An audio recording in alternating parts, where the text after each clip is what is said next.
We got a fun-filled show tonight. I met a boy today. It's your boy, Coach Career, the General. 860 Army. She loving my style every time I'm You ain't need more money, Tito. You could have just invited 6 or 8 you down to Nationals. I'm around. When certain people don't get their way or they feel slighted, they feel like they have a right to call us and voice their opinion. You don't. We locked the Clear. I've never removed a staff to allow a staff to move up. No, that's not what I'm saying. Now everybody's a personal trainer. We know who the originals are, but now if you look, you can find them in every town. What up? Gotta share it. That's what I'm doing. What's going on, baby? Chilling, man. Same shit. Same-ish, different day, dog.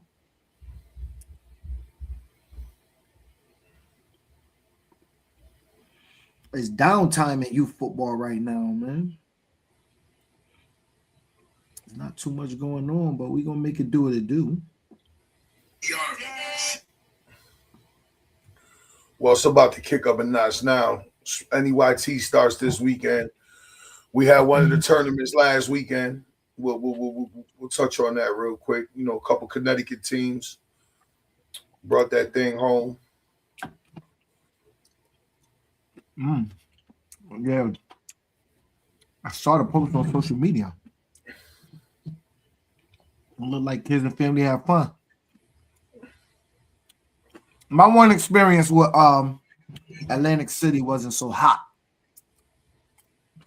Yeah, Atlantic City's one of them. Talking about the city going down there. Atlantic City's hit or miss. You either really, really like it, or it could be not a great experience. Huh? I said Atlantic City's hit or miss. You either gotta have a really good time, or if you're not used to that type of thing, you could have a real bad time. I was, when I thought about Atlantic City, I thought about Vegas. Yeah, it ain't that dog. I mean, it ain't Vegas, not to me. Anyway. But that's in my mind. That's what I thought. Vegas, just gonna sound crazy. Vegas, I found to be much cleaner. Oh yeah. No. Let me tell you something. Atlantic City, like, all right, the area where the casinos and the boardwalk is all right. But soon as you step out of Atlantic City, you're in the trenches, dog. Make no mistake about it. Atlantic City is the trenches. I walked out my hotel. It ain't. You gotta look at it this way. You gotta look at it this way. Atlantic City's between Camden and Philadelphia, and both those places are rough ass places, dog. You know what I'm saying? Atlantic City is equally as rough. That's all I'm gonna say. Anyway, it's equally as rough. It's your boy PH the Prez, Mr. Above 140. I'm here with my co-host. It's your boy Coach Career, the General. Bell City Broncos, 860 Army. All right, Tito. So we do got a special guest coming on from the youth football world. His transition to high school, Coach Shannon. But before we get to him, let's talk about Gino real quick. I'm gonna be honest. Well, I'll let you go. We didn't get a chance to talk about Gino Auriemma running up on Dawn Staley, South Carolina coach. What's your thoughts on that? I mean, there's always a backstory, right? I guess there was a pregame. There was no handshake or something. Gino felt slighted. I mean, bottom line is, I think Gino's human. He had a moment. He had his undefeated season get snapped by Dawn Staley, who's been up and cutting. It's not like she's a new commodity in the women's basketball world. We grew up watching Dawn Staley play.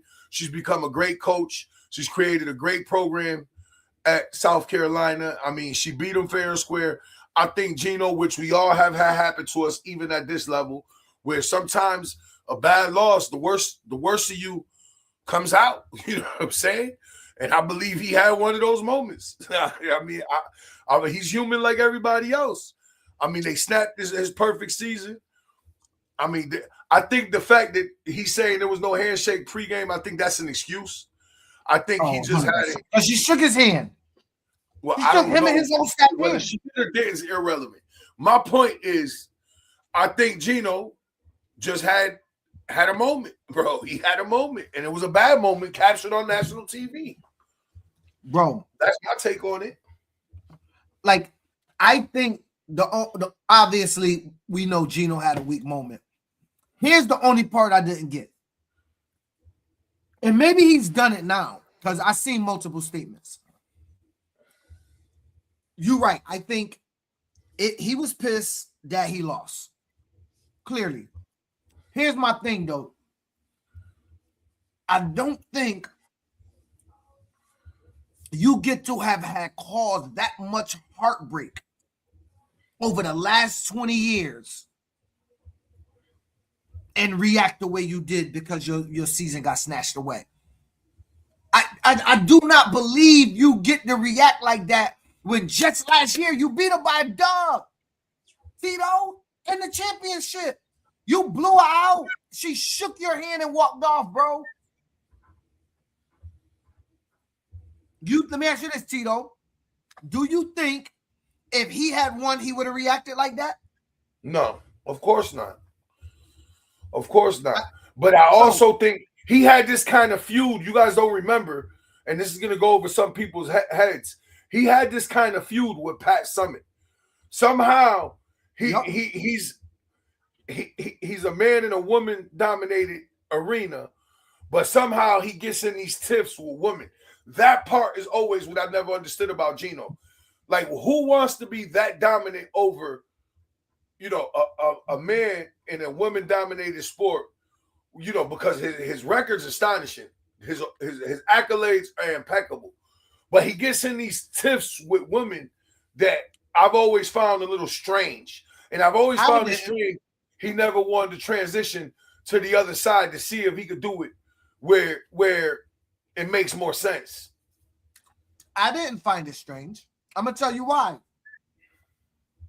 Gino don't like being challenged, bro. Not true. Why did him and Pat Summitt have a rift? That could be part. Pat Summitt was every now and then Pat Summitt smack him on his ass. Well, pull up her numbers, bro. She was Gino before Gino. She had to dominate. My point is, the people who you saying why Gino never had a riff with Quinnipiac, coach, right? He never had a riff for her. He have riffs with people that every now and then they slap him on his ass where he don't like it. Pause. So if you got to say pause. But he don't like when he getting his ass. We like Mano. We get a pass on that, bro. We ain't from the pause coaching. That's these young boys. Watching Mike. We ain't from the pause might coaching. Take my clip and loop it, man. But you know what's funny? These cats always want to say pause, but the era cats that came up with the pause, and I know they try to put it on the older heads, but it was the younger generation that pushed it forward. Yeah, Dame was saying it years ago. We heard pause years ago, but it didn't become a thing till the more feminine era started using it. Of men, I'm talking about, of course. Yeah. Listen, I just think that Gino Auriemma, obviously he had a moment. Like all of us, he deserved a pass. But Gino broke a lot of hearts, bro. Like, this man, he might be the greatest coach ever by record. Ever. In any sport. Like, who's greater? Bro, just because Trez pissed me off now, let me go get my ring light, bro. I should have brought it down the first time. Let me go get the ring light, bro. Go ahead, carry the conversation, bro. He want me to carry the conversation. So here's what I'm going to do.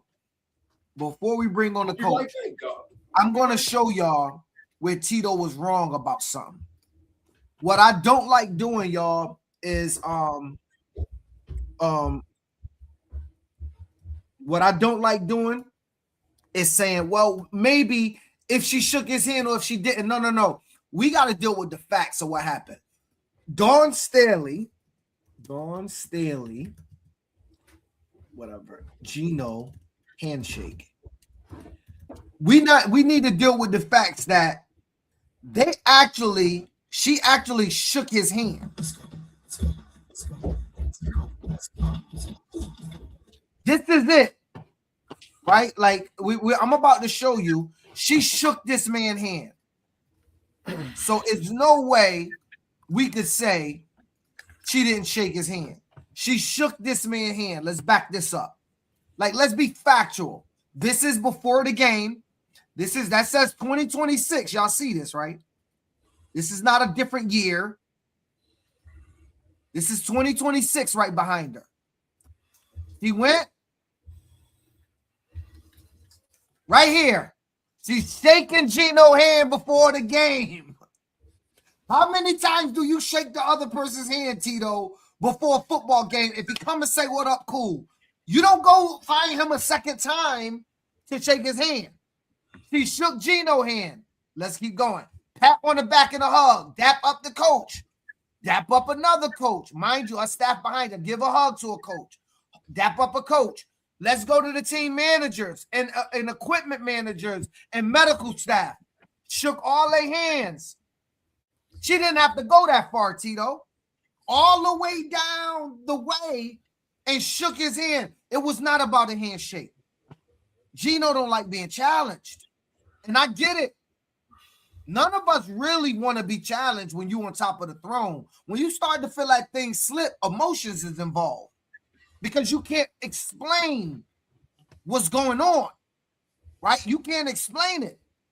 And so to me, my only problem with Gino is I never seen. Listen, I tell you this all the time, Tito. What I don't like as men, what we have to do a better job of is publicly disrespecting people and privately apologizing.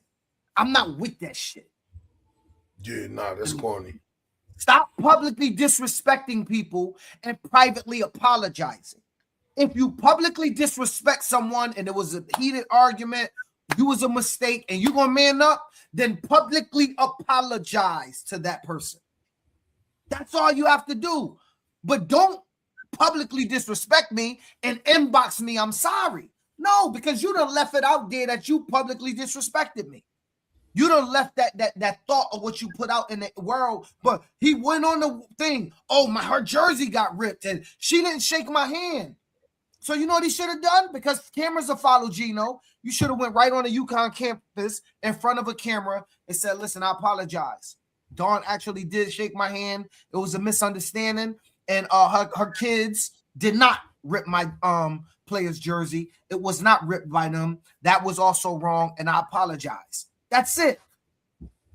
But to stand on, clearly that statement was put out by UConn. You can see that statement wasn't put out by Gino. That statement was I apologize to the South Carolina program, and I didn't want to take away from what they accomplished. Yes, you did. Yes, you did. Those girls didn't get really no recognition prior to that championship game, and then they got smacked. And you can't tell me Gino wasn't sitting around having a drink to that. And so I do think that Gino took away from the South Carolina girls, and I don't think he gave her the proper public apology that she deserved. Because I'm not. I agree, Kennedy. I agree. That's what I said. I've seen him get into these tiffs with women that I quite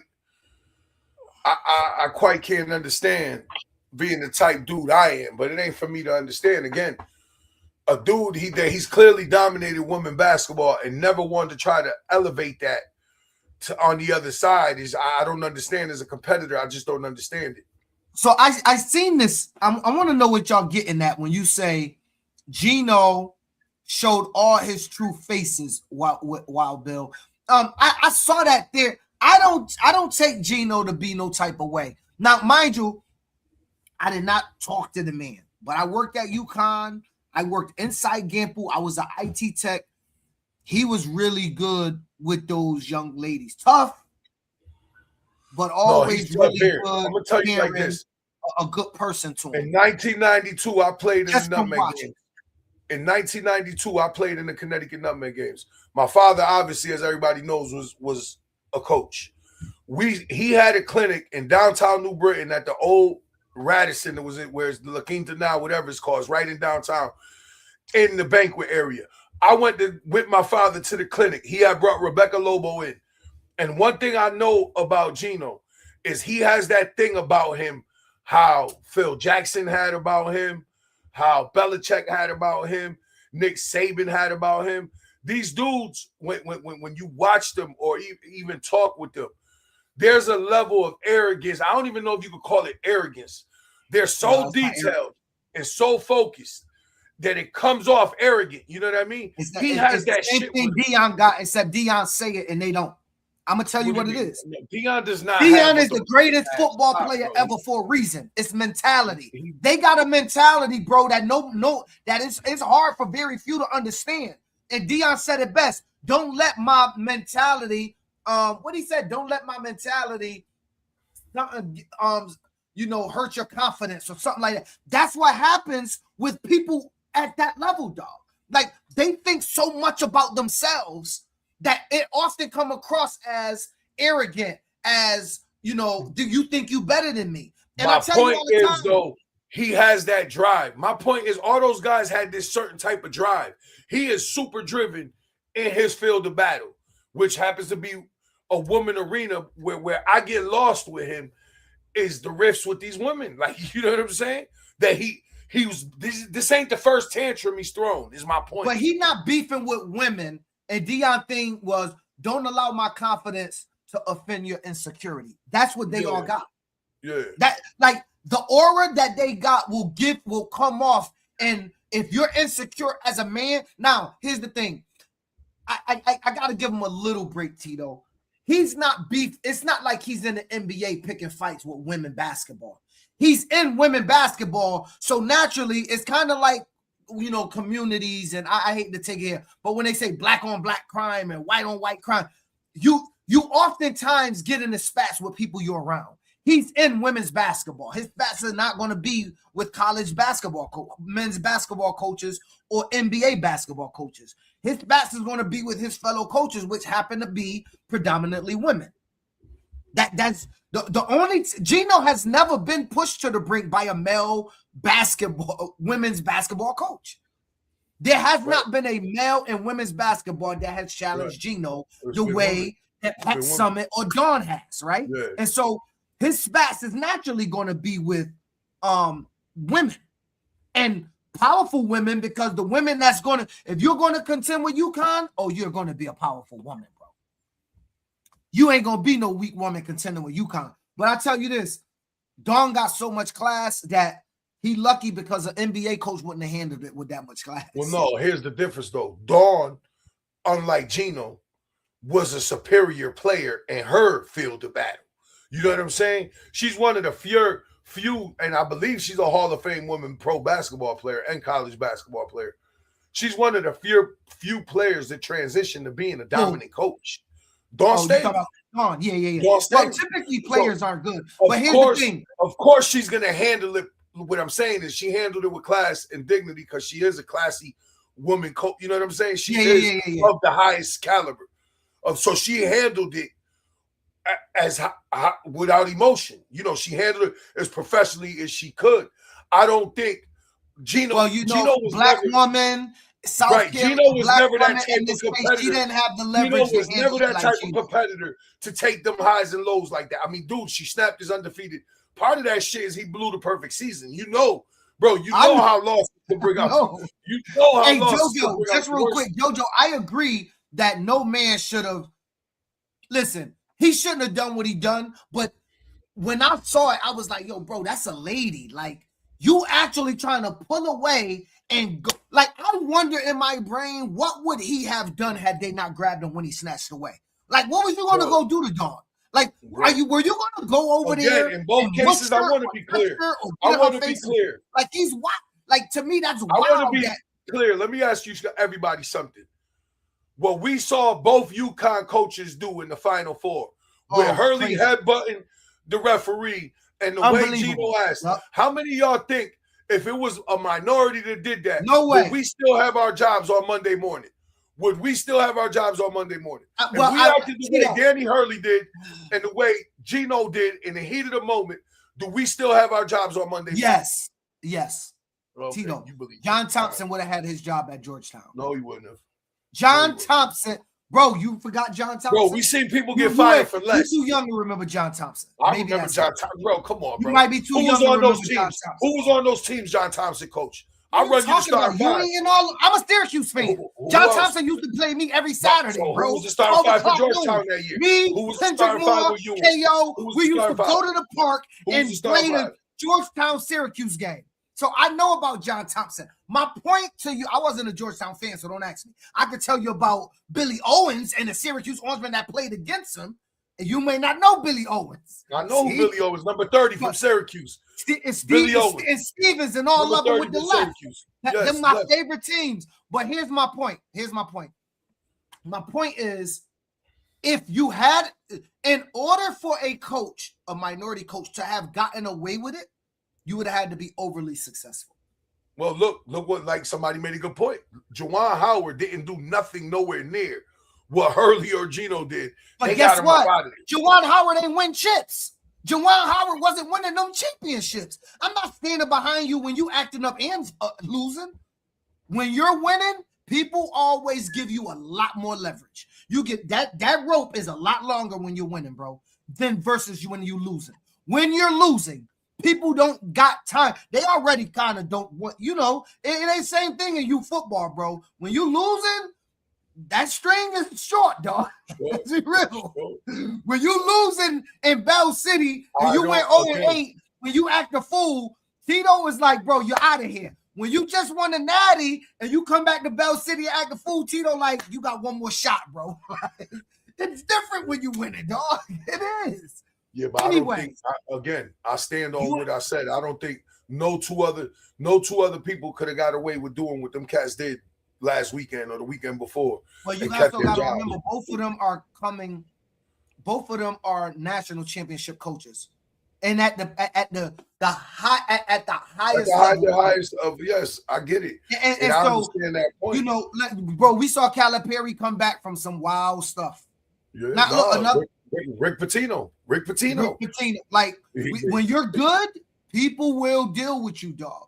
When you produce, people will deal with you. I'm not arguing that point. I just, again, I don't think any of us could have got the headbutt was wild. The ref didn't even give him a tap. Yeah.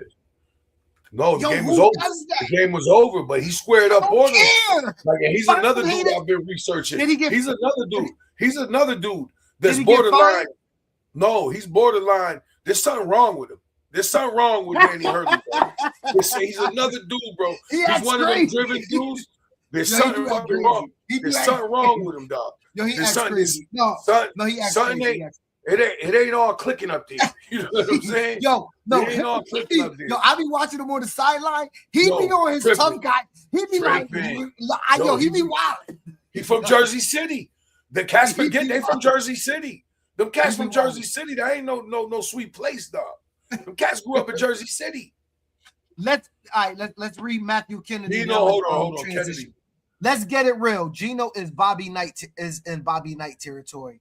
And the argument is that we will never get the longevity to get the benefit of the doubt. Gino's resume has another asterisk next to it because of this punk move and the fake apology. And he didn't headbutt him as much as Rub has. No, he headbutted him, Kennedy. Come on, bro.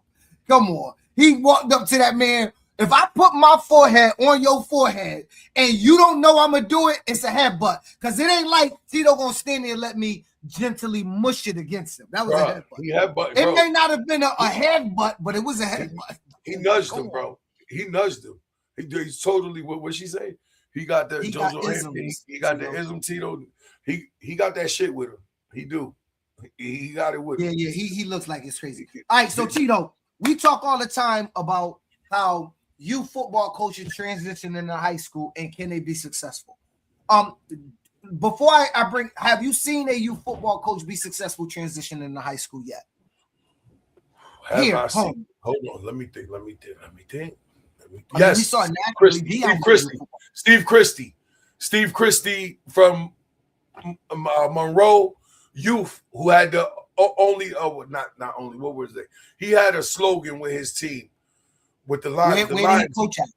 Steve Monroe. Steve Christie had an undefeated stretch with a team from 4th grade the 8th grade. Everybody knows who Christie is. Those of us in And the then he youth went world, on to high school and with that same he team. just won a state championship last year. He just won one with Monroe, with Massac Monroe, Steve Christie.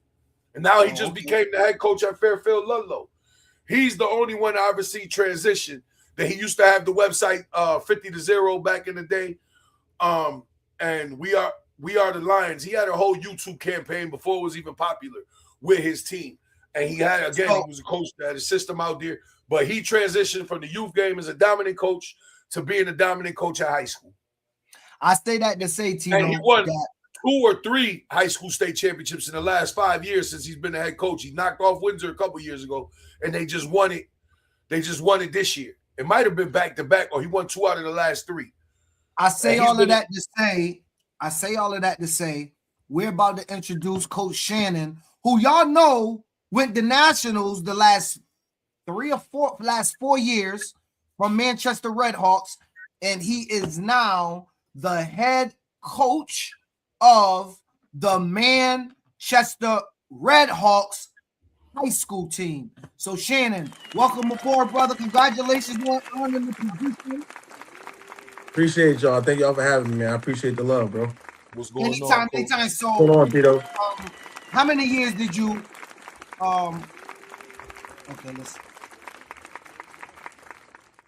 How many years did you go down to national? I don't know why it's still clapping. It's loud. Y'all still hear the clapping? No, now stop. No, keep just nothing. I hear it. Damn, Janet, what you making my computer want to keep clapping? This is crazy. I know, that's wild. Yo, so Shannon, talk to me. How many years did you coach in Manchester? And how many times you been on the Nationals? I coached 6 years there, and we've been in Nationals the last 4 years straight. Yeah. Where did you coach? Did you coach high school before that? Before you came to the youth world? Or I think I heard you had a football pedigree. What did you do before getting to Manchester and coaching? Did you coach before somewhere? Yeah, so the last 2 years I coached high school. I coached Avon, and then I coached at East Catholic this past year on the defensive side of the ball. So those are my 2 years of high school experience as far as a coach. So the last 2 years I did both. The last 2 years. Oh, okay. Mm-hmm. Okay. And you my bad. You played college football, right? You played college football? Yeah, I played college and pro. Okay. Where'd you play college at? I played at UMass. Oh, okay. What position? Safety. And at pro? I played with the Baltimore Ravens, and I played in the CFL with the Calgary St. Peters and the Hamilton Tiger Cats. Yeah, I thought that's what I said. I heard that. I heard that somewhere. I wanted people to know that. I remember. So talk to me. What made you feel like it was you wanted to take on the role of high school, and you feel like you're ready to make that next jump? Well, for one, like when I first started the youth coaching youth, I saw like a great deal of talent in the kids I was coaching. So this was all strategic, right? I knew eventually these boys would be going to high school. So like 2 years ago, like I own 2 businesses, right? So that's hard enough, be owning 2 businesses. I took a behavior tech job at the high school because I knew I had a better chance of getting hired if I was in the district coaching, in the system. So when I did that 2 years ago, I kind of knew like the coach there, he probably would be leaving soon. So people told me, hey, listen, if you want to be the high school coach and stay with these boys, like you better get in the district now. So when the time comes, you in there. So that's what I did. And, that's why I kept these Manchester boys together. And I try to keep the majority of my team, like 80, 90% Manchester kids. Because I know if I could groom them from, 10 years old until the time they, 16, 17, I know we could do something special in youth and at the high school level. So I want to pause real quick because I want to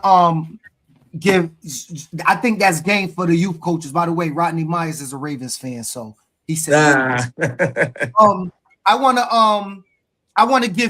think that's game for the youth coaches. So let's talk about that. One thing that I think you just said that I want youth coaches that got that high school itch to understand is I do believe you got a better opportunity to get into coaching in the high school if you're in that district. So if I know I want to coach in Hartford, it probably makes sense for me to try to some way crack that shell of getting into the Hartford public school system area, you know. And so for youth coaches out there, I think he just dropped the gem that I want to make sure that they paid attention to.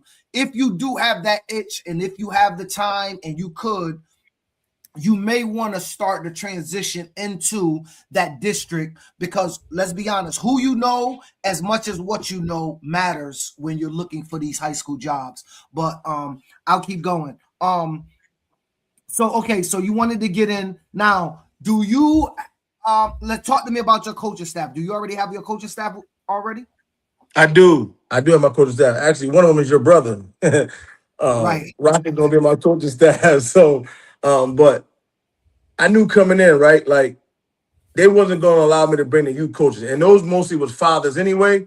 So they was done. They felt like they did their part in developing these kids. But I went out and got guys like that had football pedigree, right? That was either Division I guys or coached in college or played in the league, right? Because a lot of times in high school, right? And I know for me, speaking from experience, when you talented, you really don't get coached. Like they just say, go out there and do your thing, score touchdowns, make tackles because you're just super talented. Yep. But I know, like, if you bring guys in that's been to a high level where they've been really coached, and they could bring that to these kids and teach them the fundamentals and what it's really like to be coached, right? When I'm talking about coach, I mean like when the guards pull, the linebackers going with the guards pulling. When the tackle block down, my DN, is he squeezing wrong shoulder and making it spill, right? When the linemen leave, are my D tackles just running to the quarterback, or they retreat and follow the lineman because they know it's screen, right? That's really being coached, right?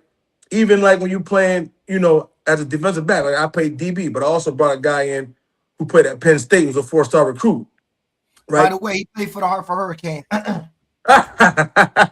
I just want to put out there that he's talking about somebody, a 4-star recruit that went to Penn State that he took personally. It came from the coach. Keep going. Yeah, he really liked that. He liked that. But like when we talking man-to-man technique, right? Are we really teaching man how they teach it at the Division I level and the pro level? Or are we just saying, go out there and cover this guy because you just more athletic than him, right? Because a lot of these kids do got aspirations to play at the next level, right? So are we getting them ready to go to the next level, athletically and academically, right? So I'm bringing in a culture where it's like, I don't even remember high school football, right? I played so many games in college and the pros where it's like, that's all I know as far as the structure, the coaching, the film, the academics, the study, all that good stuff. So I'm bringing that culture to Manchester high school. Not to say they wasn't, but I'm doing it my way, the only way I know how to do it, right? So they get high level coaching, but they also get high character guys that really know what they're doing. And like I feel like the talent level in Manchester, there's no shortage. Like it's extreme, it's a lot of talent around here. But like the discipline, right? The accountability, the structure. Do they have that? Are they lacking that? And it's like, I know what with myself and the guys I'm bringing in, they're going to bring that to the table for these kids, right? They're going to get a style of coaching that they probably never had before. When you talk about the attention to details, like they really going to know how to play this game at a high level. Right now, we might get, a team might have better athletes or better players, but we're going to be in a position to play. Let me stop you. Very few, because obviously I've been following the high school scene for a long time. Manchester always looks crazy coming off the bus. The problem has always been with the high school, the structure that was in place. You know, they've never had a structured program. Like when you look at them, they look crazy, ability wise, they look crazy. But then when you watch them play, it's almost like that old saying, looks like Tarzan but plays like Jane. That's when you see Manchester. That's what I've always gathered from them. And they've had some stellar ball players come through there. They've had some dudes come through there that's just crazy looking. This crazy looking. It makes no sense that they haven't made a playoff run in the last 20 years. When's the last time Manchester's made the playoffs? I bet you it's been 30 years in football. Well, they made it 23 and 24. Oh, the playoffs? Yeah, they did. They got blown out both games. They got blown out. But, you know, in double L now, you could go 5-5, 6-4 and get in. Right. Right. So it's not like they was 9-1, 10-0, where it's like, yo, they a team to be reckoned with. Bro, when I was in high school, one loss would keep you out. You When I out. was on taking the top 4, one loss You would out. get you out. We went 9-1, didn't get in. Yep. Right? So that's the difference now. But like you said, like, I'm not here to bash the other coaching staff and what they did. But if you saying that, Tito, you're not the only one feeling like that. Yeah. Right? Your observation, that means other people's observation was probably similar to yours, right? Yeah. So my thing now is, how do we get it to be a powerhouse like a Windsor, a Greenwich, a Staples, a Darien, a Southington? You know what I'm saying? Like, you know the answer to that. I know the answer to that. You know And I had my first team meeting today. And when I tell you them kids looked at me like they saw a ghost, it was crazy. And I told them, man, listen, it's structured, mandatory study hall, mandatory lifts. You know, the disrespect, I'm not tolerating none of that to faculty, staff, anything, right? But all that comes full circle when you're talking about building a culture. So for me, I told them, listen, y'all was 2-8 last year, and it's not by accident, right? Because the way you act off the field, how you perform in the classroom, all that shit spirals back to discipline, right? And they come full circle. So I said, the way y'all in the hallway, I've been in the hallways with them. I see what's going on. The way y'all in the hallways, the way y'all treating these teachers, I said, these other teams came on Friday night and treated y'all the same way. True. Beat y'all down and disrespected y'all. And I said, that's karma. Right? When you're doing things the right way, you where you're supposed to be, you early, not on time, right? All that stuff translates into the game. Right? I said, so when we start winning here, it's not an accident. Right? You gotta be a well-rounded person altogether. On top of that, with the portal now, I told him, I said, listen, with the portal now, they not recruiting high school kids anyway. So don't give them a reason with bad grades not to even look at you, whether it's D1, D2, or D3. It don't matter. I think your greatest You'll challenge. get eliminated. What they don't tell you what I understand think is your greatest they'll challenge get is. eliminated because of grades. I think your greatest challenge it's not going to get eliminated. They won't even have a shot at. I work at a college. Right. It's not an elimination process. It's just when you submit your application, admission. Forget about the coach. Admission is not going to even get you to the point where the coach could even entertain you. But I think your greatest challenge is this. I think your greatest challenge is changing the culture, which is everything you're saying, but I'm gonna just wrap it up in a word: changing the culture of accountability. I'm responsible for not squeezing that gap. I'm responsible for not recognizing the screen. I'm responsible for cursing my teacher out. And when I do it, I should be held responsible. And I understand that when Coach Shannon or the coaching staff holds me responsible for my actions, I don't lash back out. I hold myself accountable. I think that to me is the first thing when I thought about if I ever was to go to high school, the first thing I thought about was culture and accountability. And for me, I did see Manchester last year. I think they were way talented. They were much more talented than the 2-8 team last year. For sure. And I went to almost all the games because my daughter cheered. So I was present. I was there. I saw games in which I thought that they should have won and they didn't. Again, I'm not blaming no one. I just know that they should have won the game. They had the talent. But again, the discipline, it lacked. Who's responsible? Well, everything starts at the top. I don't care who you are. And you run businesses, bro. If the books ain't right, ain't nobody gonna come and say, hey, I need to talk to your third best employee about that. That's not how it works, right? They need to talk to you. And so regardless of who's responsible, to me, there was a lack of accountability. I saw kids personally get upset and coach scan, get on the field, and the kid walks. Because little things like that for me watching back here, being the coach, like, yo, and some of the players I know personally, and I know the attitude. So I know what he's doing because he did it to me before. You know what I'm saying? So I think to me, that's your biggest hurdle. So let me ask you this. If there was one thing after year one you want to be able to look back and say you accomplished, what would it be? So next year, it's January. December just passed, and I say, reflect on your season. If you could have that sentence be anything, what would you want it to be? For me, it would be, did you change the culture? Did I change the culture? That's my biggest thing, right? Because like you said, it's not the talent, right? It's the culture, right? And I know I've been around great coaches. I've been around Hall of Fame coaches. I've been around Pro Bowl players. I've been around Hall of Fame players. I've been around national championship coaches. I've been around Super Bowl winning coaches. Everywhere I've been, it was the culture that had us have success, right? So I'm gonna look back at it like that, right? Did these kids buy? Was I able to transform these kids and conform these kids into what I want this culture to be, right? And that's my biggest thing, because I know when it comes to X's and O's, I got myself and I got a great staff behind me, right? But that's not what's gonna win us games.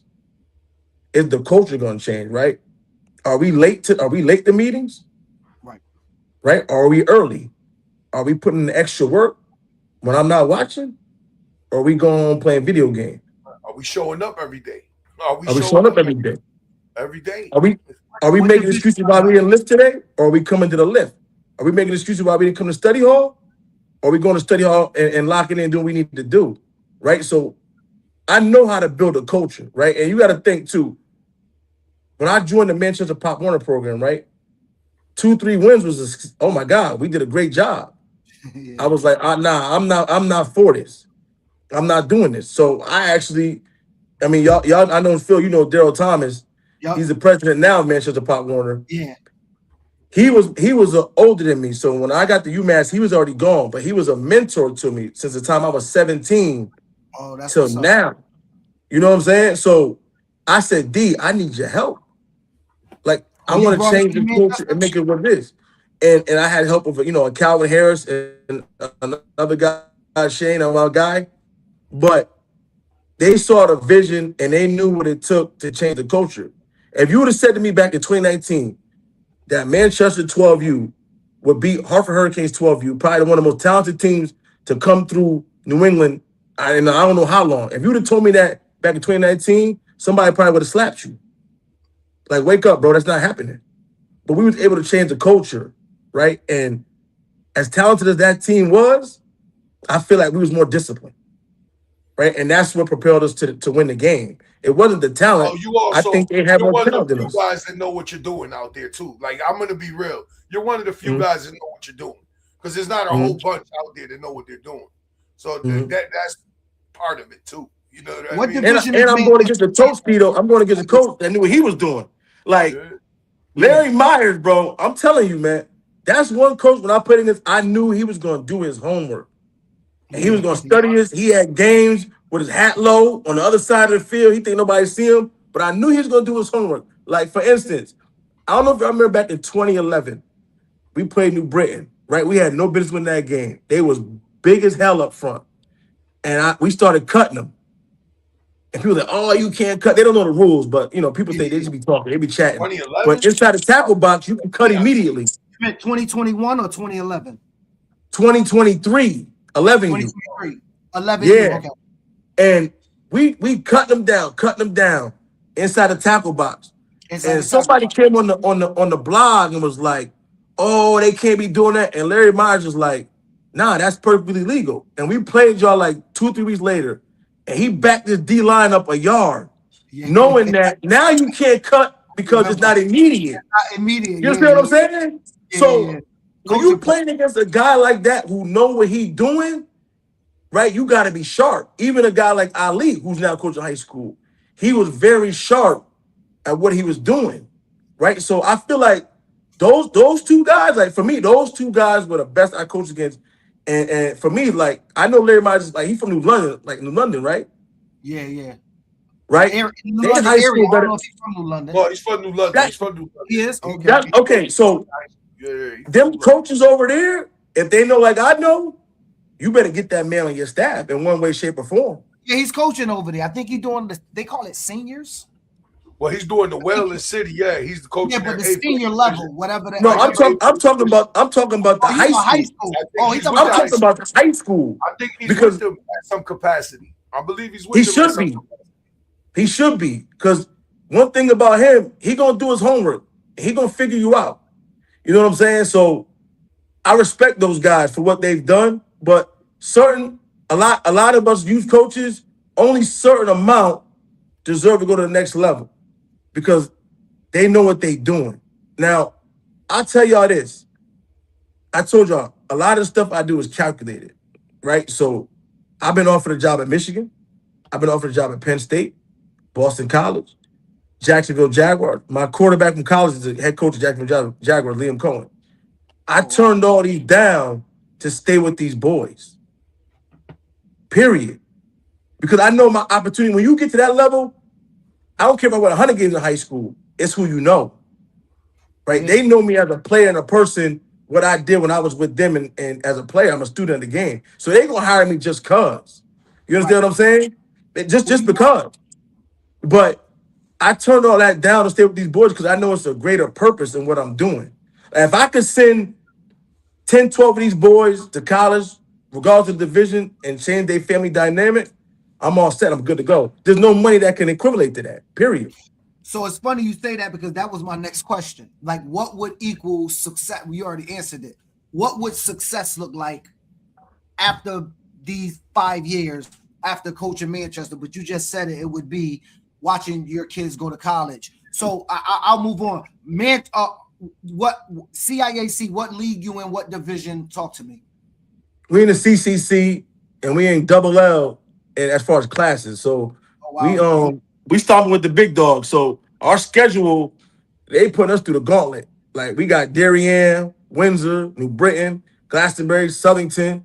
So West Haven, Maloney, Glastonbury, Southington, Connor, Hall, New Britain, East Hartford was last year's last year games, and the 2 wins came from Trumbull and Connor last year, and then the rest, a lot of close games, but the rest were all losses. Before I let you go, let me ask you this: if I'm a kid and I'm moving into Manchester, and I'm just coming into Manchester, and I think I want to play football, and what's the one message you have for any kid thinking about playing for Manchester?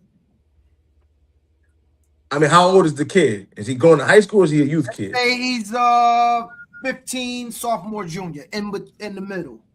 Like he not in his freshman year, but he's not a senior. So, but he's wondering, should I play Manchester football? What's the one thing that? Well, let's do this.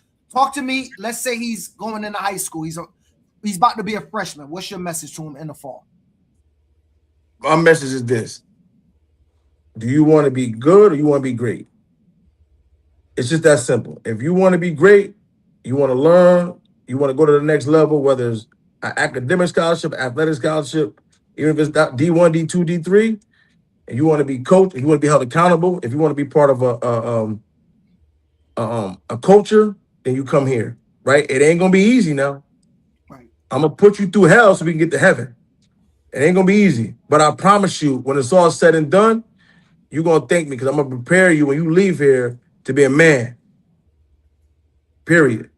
So talk to me about the junior who played football, somewhat nice. He's moving from East Hartford or Groton or whatever. He's coming into Manchester, and he already is good. Same message or slightly different? Same message, but at the same time, it's like, it's time to get you to the next level, right? I know you got all the talent in the world, but how bad do you really want to make it?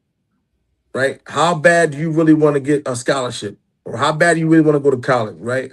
I'm going to be able to tell by your work ethic and what you're doing off the field, right? But I promise you, I'm your biggest supporter, right? So when you are doing what you're supposed to be doing, I'm your biggest promoter. I'm going to advocate for you. I'm going to call all the connects I got to make sure you get to where you want to go. Now, on the other hand, if you're not doing what you're supposed to be doing, I'm going to discipline you like a father would do his son, right? And if you make a mistake, I get it. You're a kid. You're going to make mistakes. You make it twice, then you show me that's who you are. So now I got to go in a different direction. I got to handle it a different way. You understand? But I'm going to be hard on you, but it's tough love like a father would do. right? I love all these kids. I've had some of these kids since they were 7, 8 years old. So yeah, I want the best for you. But a kid like that is like, listen, where do you want to go with this thing? It's up to you. This is my last words. Whenever I get a chance to talk to a high school coach, my biggest thing was, whenever you can, please put yourself in position. And I think high school coaches have a duty to make connections, to build their network. A high school coach that's just coaching kids up, to me, ain't doing enough. Just my opinion. I ain't a high school coach. I think they also have an extra duty, because youth football coaches have the duty to coach kids up.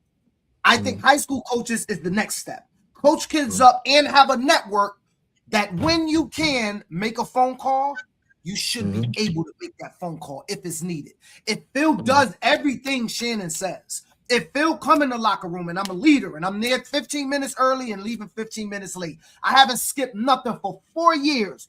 When I'm in position, the high school coach should be able to make that phone call. And if they can't, to me, then they also should be fired.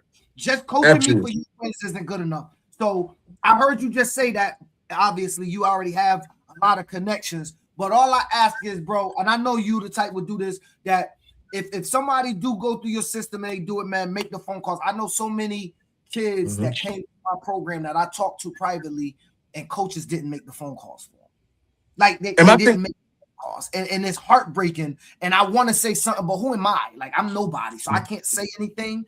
But that it breaks my heart to talk to moms and dads and say, yo, he begged my son to come here. My son got there, he did everything, and he wouldn't make the call, or he couldn't make the call, or he didn't make the call. And it's like, damn, like, because that changed the trajectory of a kid's life, like you said. Right. So my thing is this: why are you doing it then? If you're a high school coach, why are you doing this? Why are you doing this if you're not trying to make a better life for these young boys, these young men? But you Why are you doing that, it? you say that Because you're not. But you're not getting paid. You're not getting paid. You're not getting paid for a whole salary for your life. You're not getting paid 120, 300 grand. You getting paid pennies. So why are you doing this? Robbie just said, the energy y'all come with from the youth level is different, because you gave it your all when it was absolutely nothing on the line, and you still 6-hour days driving to Rhode Island to scout. You ain't even got to drive to Rhode Island no more. You were driving 2 hours to scout, bro. Like, paying people for film from 200 miles away, 2,000. Yo, Phil, you got to do number for the West Coast. Like, think about it. Like, think about the craziness of the youth game and how you do it from nothing but passion, because you can't get anything else out of it. Now you take that model to high school. A lot of them never did the youth. They never had to have a heart for the kids. They never had to care about a 7-year-old, and those 7-year-olds never spent the night over their house like probably every damn single one of these kids that been in your house, right? Yeah. They done ate at your grill. You done had to buy them, cleats because he done left his cleats, or buy a mouthpiece. Like, they never went through the vigor of the youth game. And so you come with a different level of passion than a lot of high school coaches, because they never had to do it. They show up and everything's there. You was there when you had to bring everything to the field to set up. I mean, I'm not saying you're not going to love not having to do it, but you come with a different mind. It's no different than somebody that come from the trenches and then they make it. That level of appreciation for what was down there, it's different. And if you were born as a millionaire and all you knew was billions and millions, the level of appreciation that you have and why you're doing it, to me, I think people that's on this listening to this podcast can hear it, because, and like Robbie said, it's a different level of passion when y'all come from here, because it is. And also, you saw these kids grow. A lot of them never saw the kids that they coach and grow, right? So your care from them might make you go above and beyond more than even what a high school require, because of the passion I got for these group of kids that I'm coaching. And not only the ones you coach, everybody with that Red Hawk uniform on, because they're going to get Coach Shannon as holistic. They're not going to get, I get Coach Shannon from the Red Hawks youth to high school. Everybody's getting the Coach Shannon, the passionate one that came from you. And so I think I think more high schools would be smarter to tap into youth programs. Obviously, certain ones, like you said, right? But to ones that really have the knowledge, number one, but also listen to the passion that they come with, because I think it could change a lot of high school programs around. I'll let you get the last word, brother. So for me, right, Phil and Tito, for me, it's like, what am I getting out of this financially or ego-wise? The finances is none. I can tell you that. Nothing. But what am I getting out of this ego-wise? Because if I want to stroke my ego, I just Google myself. True. So what am I getting out of this ego? I'm not getting nothing. There's nothing about this that's going to give. I will never be a better coach than I was as a player. So what am I getting out of this with my ego? Nothing. The only reason why I'm doing this is for these kids. Right? My thing is, when you've been to where I've been to as far as the level of football, and you're not a selfish person, and you genuinely care about other people, I want these kids to be better than me. I want to give them the same opportunities I had, because I had people in my corner that did that for me. If those people wasn't there, you wouldn't even know me right now. Right? So that's my only purpose. There's nothing about what I'm doing right now that's going to stroke my ego or it's going to help me financially, where I'm like, damn, I'm good now. So you got to ask yourself, why am I really doing this? I had a plan back in 2019 what I was going to do. Ask anybody that mentioned the program. Everybody in the town, I'm getting crazy support because they knew this was my goal anyway. Yeah. They knew exactly what I was trying to build over here, period. Right. So that's my whole thing. I'll leave it at that, but like, I'm not doing this for me. I'm not doing this for my ego. I damn sure not doing it for the money. I'm doing it for the kid. If I could change these kids' life in any way, shape, or form, bro, I'm good. Well, I'm good, because 5 years from now, 6 years from now, I could easily go get a D1 job. Yeah. I mean, look, you could coach the 80s, so, bro. Like, let's be real. Yo, listen, thanks for coming on. You do got a good group of kids over there. A lot of them, I know personally because they played for me. Well, not a lot, but some. And some I know just because I know either the fathers or I know the kids. I'll be at the games, obviously. My daughter be there. And, brother, my brother coach. So I'm, now I got to be locked in like double whammy. Like, my daughter and my brother are locked in. I got to be careful about wearing too much Manchester red. But thanks for coming on, brother. Do what you got to do. If there's anything you could, I appreciate y'all having me, man. Tito, I appreciate you, bro. Yes, well, good piece of the guys, man. Good luck over there. I know it's not gonna be appreciate an easy y'all, road. man. You got it. You got it. Nope. Yeah.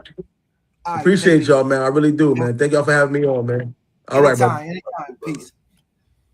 So yeah, Tito, I think it's dope when we see that transition. We know Shannon from youth football for a while, and now he gets to jump up. He gets in the biggest stage. And that's a big opportunity. Manchester's not a little school. That's a big opportunity. Double L school, bro. Like Double L, listen, there's a lot of great programs below Double L. But winning Double L is like winning the heavyweight title of the world, bro. All them other shits, they don't add up. You get what I'm saying? They don't add up. The Double L is always is the king that runs the roost. But it's a dope opportunity. I see he got Rocket out the, he got Rocket off the shelf. Yeah. Listen, I knew he was going to coach. He told me about it. I was happy for him. That's good. He got a lot to give back. He still want to freaking play. If you ask him, he probably going to be out there with a uniform on. Coach going to have to tell him, you can't be out here with no uniform on. You're not my starting quarterback. But, I think it was dope. I think it was good to talk. Maybe we should do this more often, man, where we bring on youth football coaches that transition to high school. I think that there's gems that these coaches that transition to high school can give the youth coaches with aspirations to go to high school. Because let's be honest, there's a lot of youth coaches that have that aspiration, dog. Yeah, but the truth of the matter is you're seeing more of these high schools dip into the youth level for coaches because there's clearly, I don't know what's going on up there, but you see it I know what's happening going more. on up there. I know what's going on. You can hear when you talk to a person like Shannon, we could probably bring on 90% of high school coaches who gonna tell us they care about their kids. It won't sound as authentic as it just sounded with having a real coach from you. Bro, they don't care. We've had these arguments with other varsity coaches. But when they say they care, it's different. We've had blowouts with them because they think what they do is so hard. It's really not. You just got to care a little. And talking to Shannon and listening to him, he clearly cares. Like, you have to care. You have to care about the kids. You have to care about the community. You have to be a part of the community. I don't think all the times we get these high school coaches that really care. Like, for instance, let's just look at your own situation. How many times high school coaches come through your field? Now, you have one of the biggest, baddest programs in New England. How many? Usually we get coaches from outside of Hartford to come through. Yeah. Yep. How many cats from Hartford come through? Let's keep it a buck. How many cats from Hartford come through the big house? None. No Hartford coaches come and check us out. But here's the thing. Here's the kicker, Tito. You know how many times I've had coaches, and I'm not gonna say no names because I don't want, from other surrounding towns at the gate waving me in. Yo, let me come in. That's and what I just then said. I get Hartford coaches going, yo, why you sending your kids over there? And here's the problem. High school only coaches don't understand relationships. They don't. Because they're not forced to have a relationship with the family. In youth football, you are forced to have relationships, bro. Well, you're also forced. And you're better off having relationships. You're also forced to have to learn how to deal with people. You don't get to hide behind administration. You don't get to hide behind the athletic director. True. You walk to your car, you're going to walk to the peoples, and you got to know how to handle yourself. You don't get to hide in the locker room when shit's hot. Like, you just don't. Now, I know there was coaches saying in high school you ain't always safe. Listen, the high school if it's a real legitimate program, you're never getting to talk to the head coach. Trust me. I went to legitimate programs growing up. You couldn't get to the head coaches. There was no meetings with the parents. When it has a true structure, a true winning culture, you don't get to talk to the coaches. You may do that in one of these ragtag programs, but when you have a legitimate program that is structured legitimately with a winning culture, you ain't getting a conversation with the coach. I don't care who you are or who your kid is. They don't care. You're a number at that point. You're either going to play by the system's rules or you're out. You get what I'm saying? That's how it goes in a winning culture. No, listen, I agree. I agree. And I do think that like I said, it would behoove high schools to really start to transition in some youth football coaches into their program. Why? Stop asking for a pipeline and create one. See, one thing I despise from high school coaches is they look at the Hurricanes program, they look at the talent, and they want me to give them the kid. Because, I do agree with this. I would say 99% of the Hartford Hurricane families do trust me, right? I've built that trust. I think, because I don't lie to them. I'll tell them. I don't always tell them everybody what they want to hear, but I'll be honest with you, right? And so I do think they trust me. No, they ain't always going to send their kid to where I say, but if I sat with most parents and I gave them a vision, I think most of them would actually take heed or at least take a real good listen to that vision. But I think it's unfair for coaches to ask me to put kids and parents and their sports vision in their hands when they haven't been willing to do anything to garner that kid's respect. Kids have options today, Tito. You can say what you want. If you're in the agriculture program, you might be able to go to Windsor. You maybe could go to Bloomfield. Probably could go to Manchester. You could go to Hartford.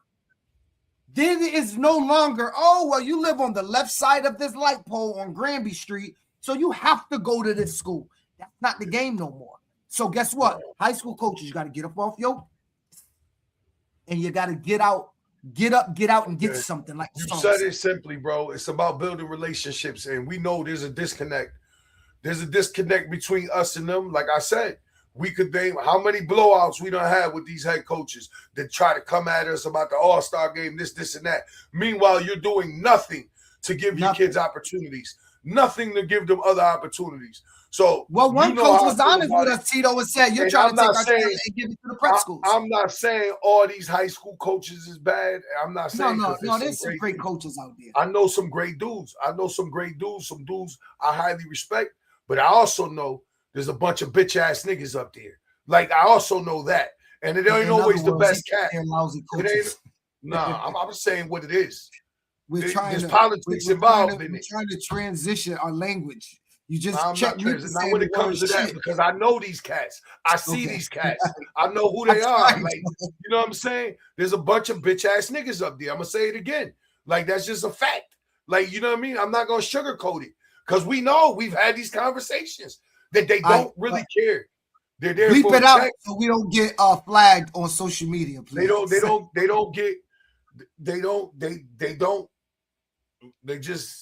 don't make the phone call. Like I said, they don't make the phone call. And if they don't like the parent, or if they don't like the parent, or if they feel the kid has a character flaw, they'll dub them.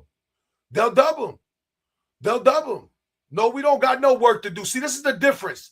I'm a Gen Z baby. I'm not from the feminine era. There's a difference. I'm a masculine male, and I'm gonna say what the fuck I please when I want to say it. I'm gonna say that's the difference. I need a beat button so we don't get flagged on. Yo, if y'all flag us on social media, y'all weak. Don't do it. We on YouTube. You can curse on YouTube, right? It'd be curse words on YouTube, right? Whether we can or can't, they'll just blurt it or they'll just take it No, down. no. You know, people be getting at us, bro. But there anything to take us down, bro. Because we've had these blowouts. We have.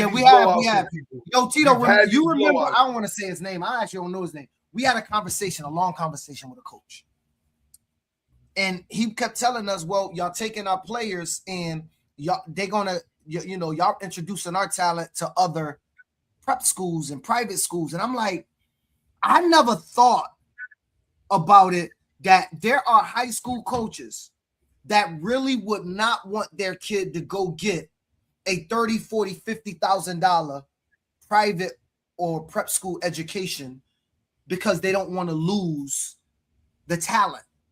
A coach said that, Tito. The talent they're going to do nothing with.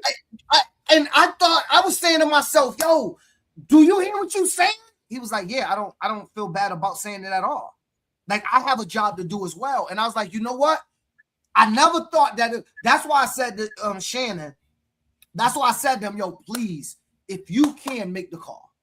Like I want nothing else from any high school coach I'm cool with or that I know is, well, make the call for these kids. Like, it could save a kid life because you made the call. A kid could probably be ready to kill somebody at your school and playing football, but you make the call and he go to the prep school or the private school that Tito helps him get in. And you know what? With a new set of friends, and we know this, Tito, you surround yourself with different people, a whole different mindset come about. Me and you have talked about that personally in our life. When you surround yourself by different people, you do different things. You grow. And sometimes people don't make the call for talent, not knowing they're keeping a kid in a corrupt culture. And so no matter the talent, nothing's going to happen with that kid. And so we've seen it 1,000 times. The people that listen, right? Like, there's people that generally come to me for advice. The people that listen are on the right path. The people that think that they know better than me, a lot of times these kids get to their sophomore year and they're no longer playing. And I hate to say I told you so, but I told you so. Like, where you choose for your kid to go is everything as the parent. Like, you have to be completely involved in that process, and you got to kill the noise. You can't worry about friendships.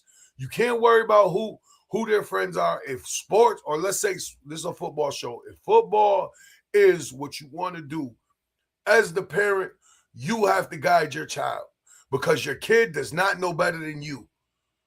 You can't worry about his feelings. You can't worry about how he feels. If you have to make especially when it comes to high school, you have to make the right choice. If football is what you want to do, it's hard enough. It's hard enough. It's hard enough to navigate this space in the current status of the space. You as the parent have to make the choice. You cannot let your kid make the choice. Forget his feelings. You cannot let you have to. Let me relate it to the youth choice. football now. Let me bring it holistically to youth, Tito. To the youth parents out there, your pedigree of what Tito's talking about, it started at youth. Now, Tito, we're not going to say names, but we always talk about a kid who father brought him to damn near every single program in New England to win. And then he tried it in college because that was his pedigree. Parents, I'm not saying don't switch programs when you genuinely see something wrong or when you want better for your son. What I'm saying is, don't be switching. You can't not let him face adversity. You can't hide him from having to compete. What we have today is parents that are unwilling to let their kids fail. But what I hate to tell you, or compete, as a person that plays sports at a even high if level, they win, all the growth is in the failure. You get what I'm saying? Or at least in the competition, even if they win the competition, they have to compete. All the lessons are in the failure. There's way too many parents that get involved in their kids' career, youth, high school, whatever, because they are scared to let their kids compete. Your kid is not always going to be the best, and he may be the best in your eyes, but a coach may not see it, and that's okay. He's got to prove to that coach that he is the best, but we don't allow kids to do that no more. Tito, we have parents tell us they don't want to try out for the All-Star game because I know my son ain't gonna make it. Bro, I got a call yesterday. Say them words with me word. I don't want to try out for the All-Star game because I know my son ain't gonna make it. We get calls all the time, people trying to negotiate head coaching spots with us based on what they got going on. That don't work with this All-Star game. That don't work with me. That don't work with Phil. There's a process. We stick to the process. You don't get to talk us in to what you think is best for you and your kids. It's not how it works. That's not how our All-Star game has never worked. When it was 860, there's going to be kids that's going to come out and want the opportunity to play in front of a crowd, have fun. And you know what I despise most of all about the All-Star game is when people choose not to play, but then they take the social media, or I hear them on the sideline going, well, that's not the best 25 from Connecticut. I know a lot of kids that didn't play. Well, to me, that's the 25 that were willing. That was the 25 that were willing. They're the best 25 because you know something about being the best, Tito. Like he just said, the best is not about talent. It's about mindset and what is about accountability. Those kids that went to try out, Tito, they were willing to hold themselves accountable to whatever Tito decided. If Tito chooses not to pick me, cool. Right? And so the ones that stay off to the sideline and they do nothing more, Tito, than show up to the game and they got all the answers. Right? Oh, I wish I would have played because I would have did this. Or the parents is saying that. Like, I get tired of hearing that. Right? Don't not play and then tell us those are not the best 25. Yes, they are. Because football is about mindset more to me than it is physical. I think what you just said, Tito, the greatest athletes and the greatest sports figures in the world, they don't think like regular people, dog. They don't. Just don't think. Listen to their speeches. Listen to Nick Saban's speeches. Listen to Deion's speeches. He don't speak. He don't do much speech. Listen to Kobe. But listen to Kobe. You know, or get his book. Or listen to Kobe. Kobe would make you think that he's almost insane. 100 jump shots a day. Another big problem in the space today, and I'm gonna say this because I know over the last couple years I've seen it everywhere. Everybody wants to be Mamba mentality, but very few people show up every day. Part of this thing over time is showing up every day and giving it your all. We 100%. Don't allow that. Now, the parents coddle these kids to a point that if they're not feeling good, oh, it's okay to miss practice today. No, it's not. Because you just missed 2 hours today where you could have got 1% better. It's not okay ever to miss practice. If football is what you want to do, the ultimate separator with playing this game is how you practice. Because practice we said it 4 times more than you play. I was just about to say it. You practice 4 times more Oliver, than you right, bro. This stuff all applies to coaches too. You know, you coaches that you know, me, Tito, and Shannon was talking about those that want to transition to high school. Some of you coaches don't show up to practice on time every day. Some of y'all don't show up with practice plans, bro. Bro, There's even some of dudes y'all in high show school up and make kids run laps while y'all sit there Right. and come up Or you with your didn't come into fans, practice and 'cause running you don't have plays. you had all day, you didn't know what to do. Yeah, you come to practice, you come late, like, dude, it's a joke, bro. But Shannon, there's a couple good ones out there. Like I said, there ain't a whole bunch. There's a lot more bad than good, but there is a handful of us, you know what I'm saying, that really, really give it their all, Yeah. show up every day, on time, accountable for our actions, trying to set a culture to set positive reinforcement. But See, yo, a lot I of say us, real shit that people not willing to say. Just because you're winning don't mean that you're a great coach. Now, I don't mean if you're losing, you're coaching kids up. I hate that thing too. But I'll give you an example, Tito. And most coaches won't tell you this, but I'll tell you this. I think I told you this before. There has been seasons, Tito, that I've won the championship, went to regionals and all that, and I was just so much better than everybody at my team, meaning. They were just so much better than everybody that probably I didn't have to do as much coaching as I did. I could have probably done 30% of the coaching, Tito. And I had teams that we would show up, Tito. They were scared to play us. They were physically scared. So, Tito, I did not have to coach. Like, I'm going to tell you, one day, Tito, at a regional championship, I was eating chicken wings on the sideline while we were playing. This guys, I'm just being real with you. I'm just telling you, in my younger days, I was on the BS. Like, man, they sorry. Yo, order me some wings. I'm sitting there eating wings. Yo, you call the plays. Yo, quarterback, call the plays. Yeah, and why do I say that? I'm not saying that to say it was okay to be disrespectful, because now I think about that pretty petty, even though I didn't like the coach that I was going against when that happened. But my point to that is, just because you're winning don't mean that you're doing a great coaching job. On those days, Tito, I didn't coach well. I didn't put in much time coaching, bro. I'm keeping it real with you. I didn't. Now, there are times, Tito, and you know this as well, where I drove and I watched 30 hours of film and prepared like hell and overcame a hump that I couldn't overcome. It's though this stuff stands for coaches as well as the youth. And so it goes back to what I was saying to the parents. Parents, choose your program wisely. Don't stay in with a coach because you're in his town. Don't just stay with a coach because you're in this town. Give them the shot, though. They're in your town, give them a shot. But once Tito unloaded his clip, he show up every day and he don't got no footballs and they don't know what to do. So Tito ran plays for 2 hours. The kids know the plays, but they sorry. Kids go out there, I know all the plays, but I don't know how to play football. Nobody's teaching me how to play football. I'm just knowing how to run plays. There's a difference between what Shannon was just talking about was learning. That's learning the football game. There's a difference between that and running a play.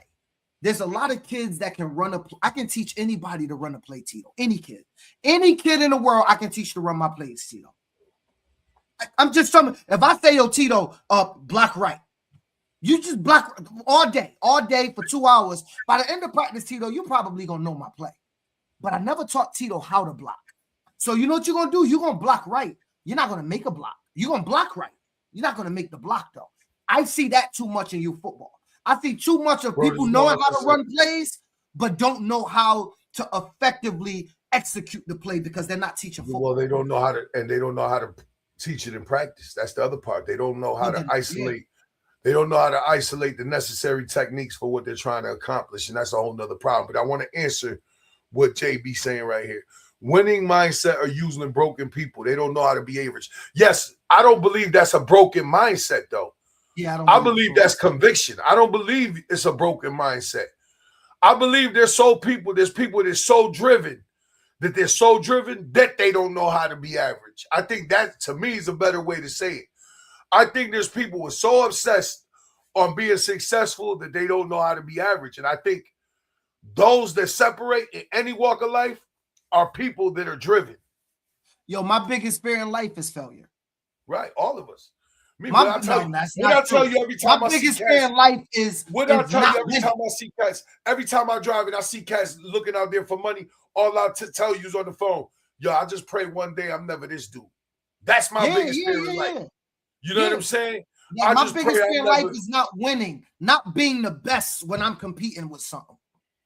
Coaches can't teach what they don't know. True, Chris. I agree. But I Chris, agree. then what is the coach's job when he don't know? You coach. What's the coach's job when he don't know? Right?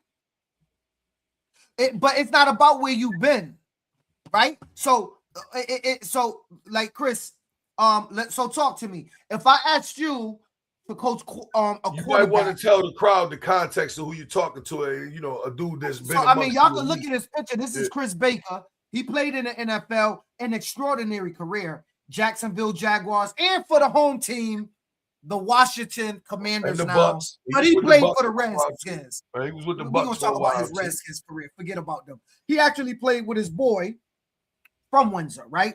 And so, Chris, I do want to say, I guess what I was trying to get at, Chris, was then go educate yourself like we do everything else in life. When Tito get a new job and Tito don't know his job, you know how Tito become the boss at his job? You educate yourself, right? You educate yourself, Tito. And when you educate yourself and you learn how to do something and you effectively keep on doing it and learning and educating yourself, now Tito got a PhD in it. But and you got to show up. And he ain't played for Jacksonville. I was going to tell you he ain't played for Jacksonville. He ain't played for the Jaguars? No. Who you played for? You came Tampa up Bay, here. I just told you. Tampa. Bay, You was in Florida. Tampa, Bay, my bro. bad. Yeah, Tampa Bay. Tampa My bad, Bay. bro. Tampa Bay. Yeah, he was in Florida. My bad. But like I think that look, Tito, I can coach any position in football. Not because I'm smarter than nobody else. Not because I'm smarter than nobody else. Because I'd be willing to learn.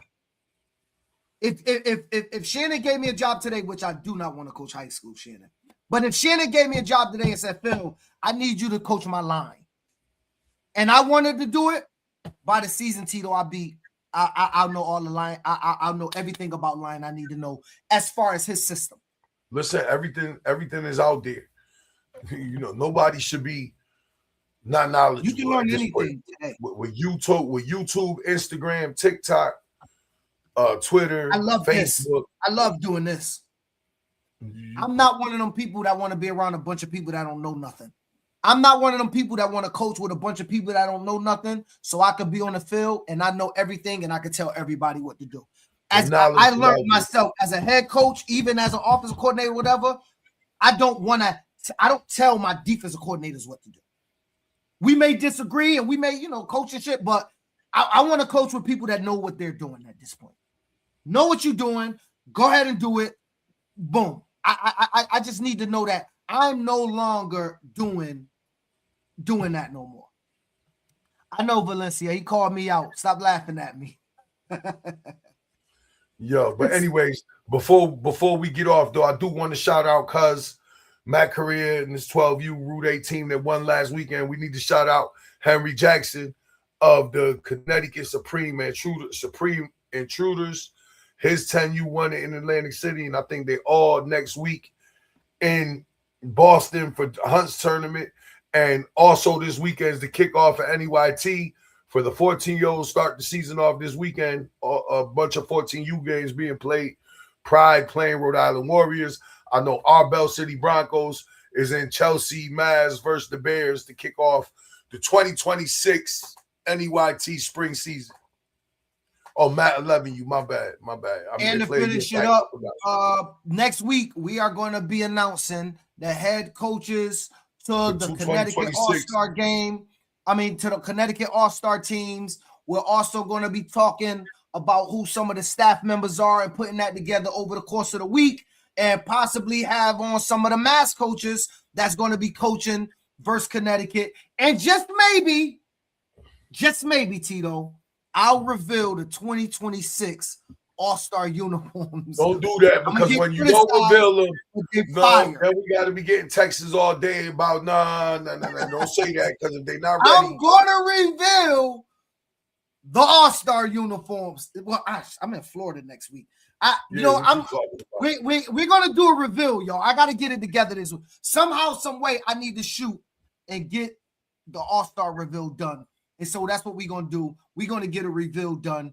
We're going to make it pop. And that's what we're going to do. But with that being said, I want to thank everybody for coming out. Tonight was a great night. It's your boy PH the Prez, Mr. Above 140. And I'm here with my co-host. It's your boy Coach Career, the General, Bell City Broncos, 860 Army. Peace to the gods. Peace to the gods and the earths. And stop complaining about people not supporting you. Strangers are going to make you rich. Peace. Peace. We got a fun-filled show Get tonight. hot. I met a boy today. It's your boy Coach Career, the General, 860 Army. She loving my style every time I'm You ain't need more money, Tito. You could have just invited 6 or 8 you down to Nationals. I'm around. She caught me When certain people don't get their way or they feel slighted, they feel like they have a right to call us and voice their opinion. You don't. The hood, we locked the Clear. I've never removed a staff to allow a staff to move up. No, Never. that's not what I'm saying. Now everybody's a personal trainer. We know who the originals are, but now if you look, you can find them in every town.